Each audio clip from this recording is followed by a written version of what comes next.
오늘은 평형 킥을 차는 깊이는 어느 정도가 좋을까 하는 주제로 이야기를 한번 해보도록 하겠습니다.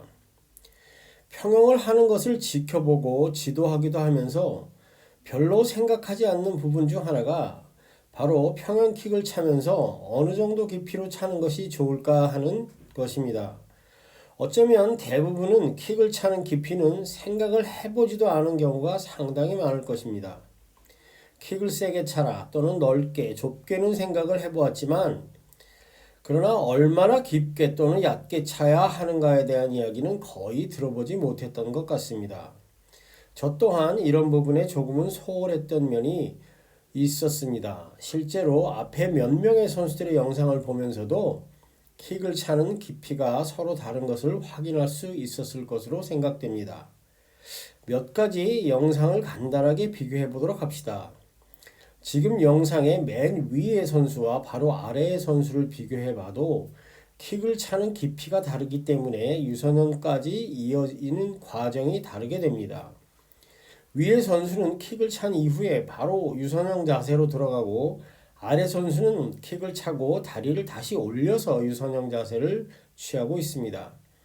또한 지금 영상의 선수는 킥을 아래로 차고 있지만 마지막 킥을 모으는 동작에서 다리를 위로 들어올리면서 모으고 있습니다. 지금 영상의 아담 PT 선수는 킥을 거의 수평으로 차고 있는 것을 볼 수 있습니다. 앞에서 본 레베카 소니 선수와 비슷한 깊이를 가지고 있습니다. 그렇다면 이렇게 선수들마다 킥을 차는 깊이가 다른 이유는 무엇일까요? 또한 여러분이 킥을 찰 때는 과연 어느 정도 깊이로 차는 것이 좋을까요? 그 해답은 지금 영상과 같이 발목의 내전에 있습니다.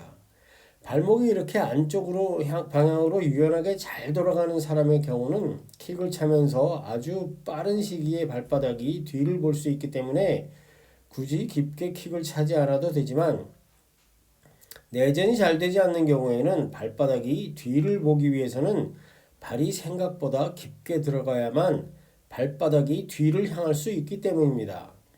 그로 인해서 각 개인마다 킥을 차는 깊이가 달라질 수밖에 없습니다. 예를 들어 지금 두 영상을 비교해 보면 움직이는 영상을 편집해 보다 보니 뚜렷하게 보이지는 않지만 서로 발바닥이 뒤를 보는 순간이 다른 것은 알 수 있습니다. 이렇게 서로의 발목 내전 능력이 다르기 때문에 발바닥이 뒤를 보게 되는 순간도 다르고 그에 따라 킥을 차는 깊이도 다르게 되는 것입니다. 영상의 PT 선수가 킥을 차면서 발목을 움직이는 모습을 자세히 살펴보면 일반적으로 생각하듯이 킥을 그냥 차는 것이 아니고 발목을 움직이면서 새끼발가락을 뒤로 향해 젖히면서 킥을 차는 것을 볼 수 있습니다. 이렇게 발을 움직이면서 킥을 해야만 빠른 시간에 발바닥이 뒤를 볼 수 있기 때문입니다. 따라서 발목의 내전 능력이 좋은 사람은 킥을 얕게 차도록 하고 발목의 내전 능력이 떨어지는 사람은 킥을 조금 깊게 차도록 해야 합니다.